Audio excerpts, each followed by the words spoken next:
I just wanted to do something with you real quick, if that's okay. What's that? Go How ahead. about I Speed flip round? the script on you, speed round?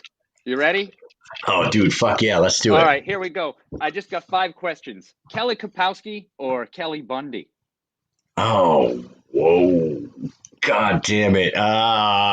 This is a big deal. That is a big deal. I'm going to go Kelly People wanna know. Kapowski. I'm going to go Very Kelly Kapowski. good choice. That's where I would go to. She's Favorite a Super sweetheart. Bowl? Well, I used to take my camera, old school, and I would take my mom's camera, and when she was in like her cheerleader outfit, I took pictures of her, and then my mom got it developed. And she was like, "What the hell are these?" I was like, "Oh, give me those. I need those. Those are for me." Yeah. Those were for the spank bank. Use your brain my at home. Super Bowl. Jesus, man. As a Patriot fan, the first one was amazing. The second one, I was deployed. The third one, you know which one was probably the best? The Patriots Falcons. And here's the reason why. I had been going to the same guy's house for the Super Bowls. My dad's buddy, Tommy Gray, he's like my second dad. Tommy would have everybody over. We'd all bet on the games. And like I had been to 4 Super Bowls at his house already. So I'm sitting there. This time, my nephew was there. He's like 16 years old at the time, maybe 14 years old at the time. And they're down. They're losing. And this little shithead is sitting next to me going, "Oh, it's over. It's over. Oh, they suck." I'm like, "What the fuck kind of Patriot fan are you, man?" I'm like, "Have you ever even seen Tom Brady? Do you know who Bill Belichick is? You need to trust the system. You need to put your trust into these guys." I'm like, "It's not over. They're going to win the game. They're going to win the game." Halftime came around. They were down like 21-3 at halftime. And all through halftime, the halftime show's on. Ashton's sitting next to me. He's like, "I'm telling you, Uncle Kyle, it's over." I'm like, "Dude, shut your mouth." We come out. Second half comes around. Falcons score. They go up 28-3. He's like, "See, told you, Uncle Kyle." I was like, "Go sit on the other side of the fucking room right now. I don't want to talk to you. Get away from me." And it was that moment I had this much of a shred of doubt. I was really thinking that the Pats were going to lose that game. And then boom, boom, boom, boom, boom. Brady did his thing. The Patriots mounted the greatest comeback in the history of football, and they won it. And I got to say that was my favorite, dude. And that's it. That was it. And Nice. if anybody disagrees with me, fuck you. All right, go ahead. Yeah. Yeah. Go jump in a river or something. I don't know. Dream MMA fight. If you could put 2 people together that you never got to see, who would it be? Now we're taking like, you know what, dude? There's a few of them. The GSP and Anderson Silva. That's number 1, I feel like. That's number 1 on my list. Anderson Silva versus GSP is a fight that should have happened and never did. Mm-hmm. Cyborg, Ronda Rousey. Yes. Do you remember? Yep. Do you remember Ronda Rousey, after winning the Strikeforce title, said, "Chris Cyborg, where you at? I want to fight you. I'll fight you in the parking lot. I'll fight you there." Yep. What happened there? Yeah, what happened there? That never happened. And then, I mean, that's about it. I mean, if Habib fights GSP, that's another one. But I would say Spider GSP, Cyborg Ronda. Nice. All right. Craziest thing that's ever happened to you on deployment? Oh, man. So 2008 deployment, 2008-9 deployment. The deployment's winding down. We're not working anymore. Everybody is back from every location. We had people from Iraq, Afghanistan. Everyone is back at a central hub down in Kuwait at Camp Arif John, and there's like a wood shop there. And everyone has a month of no work, nothing to do. And I don't know if you were going to ask me, like, if you were expecting like Scud attacks or like fucking diving into whatever. No, this is not a war story at all. That. No, no, No, nothing. just funny The crazy. craziest shit to ever happen to me. I went into, so our commander says, there's a lot of people going and doing fucking extracurricular activities while we're winding down here. Do not get yourself hurt. Do not get yourself in any kind of trouble. Ride it out and, let's go home.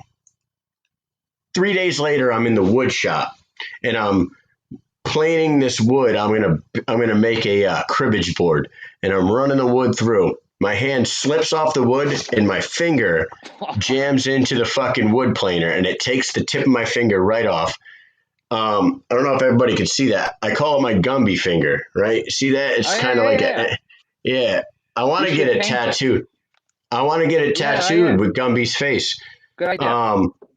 Yeah, so jam my finger in the wood planer, the bone's sticking out of my finger, everything's hanging off the side, and I grab all the fucking shit off my finger and I like hold it and I wrap it up in my shirt and I'm like, oh fuck. I'm like, I just ruined wood shop for everybody here.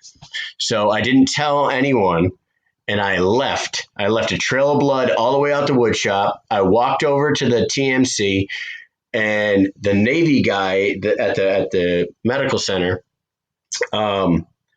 basically took all the fucking meat from my finger and mushed it on there like Play-Doh. And they're like, your shit's too fucked up for stitches, man. We're just going to smear it with like Neosporin and wrap. Yeah, dude, they like glue it on. Yeah. So they mush it all on there. They're like, here. Put your finger right here and hold this for us. So I held my finger on it. They wrapped it with a bunch of fucking gauze and shit. And my finger was this big for the next week and a half. And like a cartoon when you hit they hit their finger with a hammer and it flattens out. That's you. Yeah. Dude, I didn't tell anybody. You know what? You know what's another funny story? This is kind of a funny story. I was a little PFC in Camp Doha, Kuwait, and on a forklift, and I need to load an aircraft engine onto a Black Hawk that was going up into Iraq. And I got the forks up and I got the engine and I'm putting it into the side door of the Black Hawk. But I'm taking direction from this specialist from the third ID over here. And she's going like this. Come on in, coming in. All of a sudden I hear crunch. I crushed the tip cap of the main rotor blade above me with my boom from the forklift, grounded the fucking aircraft. They couldn't fly. The girl goes, I'm like, oh shit. So the girl's like, just get the fuck out of here and I'll take care of it. So I leave. I just left the scene. I just grounded a fucking Black Hawk that was going into Iraq, delivering an engine to another airfield up there. I ran back to the warehouse. I found my squad leader, Sergeant Dillis, and I was like, Dillis, man, if a sergeant major calls about anything that happened on the flight line, it's about me. So just grab me and we'll go talk. He was like, what the fuck did you do? Anyways, we ended up giving him a fucking tip cap and settling the whole thing. It was kind of crazy. It was funny. Just a funny thing. Yeah, you probably wanted to puke for a little bit, but that's it. I did. I was a little nervous. I was like, man. What's that? No, go ahead. No, it was like, but then I was also thinking, I'm only a PFC, man. What are they going to do? Knock me down to an E2? Yeah, whatever. What are you going to lose? Like $5? They were just trusting an E3 with a $500,000 engine. So yeah, that's actually their fault. It's their fault, not yours. All right. So actually, during our deployment, I got way into karate movies. Looked up the top 100 and tried to watch as many as I could. So last question: what is your favorite karate movie? Now, when you say okay, it's an easy answer for me. Okay. It's the Last Dragon.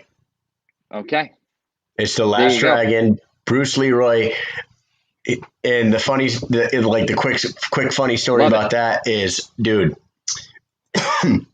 back in the day, we lived in Franklin, and in the next town over in Baltic, there was this dude that ran like a bootleg video rental place out of his living room, right? So it was just like a video rental place, but it was in her house. And you go in, and there were these black cases that had like handwritten names on them. So you go in there and you rent them. We rented The Last Dragon, and while we had it, they got shut down. Oh, awesome. They got busted. So I got to keep it. Me and my brother watched that VHS tape until it didn't work anymore. Burned it out. One of the best. That's like one of my favorites. Like when I was growing up, it was the same thing. I watched all the time. I loved it. I just, for some reason, I love when the guys are dancing on it. Saki, suku, siki, whatever. Sake it to me. Sake it to me. You. Yeah, dude. Holy ass out of here. Out of this place.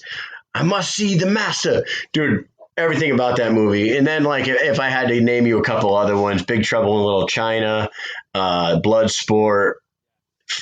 Love those movies, man. I loved Blood In, Blood Out. Not Blood In, Blood Out. Not Blood In, Blood Out. Blood In, Blood Out was a gang. Yeah, Best it's of a the gang best. movie. Best of the Best. Remember Best of the Best? It was about like the Olympics against Korea. Who could forget it? It starred Eric Roberts. Yeah. But how about Raid Redemption? Like, that's one I discovered during deployment that I just love. Fantastic. When they smash the guy on the door, the broken door, and he just slams his neck across the broken door. I don't know. I love that movie, but I digress. Yeah, man.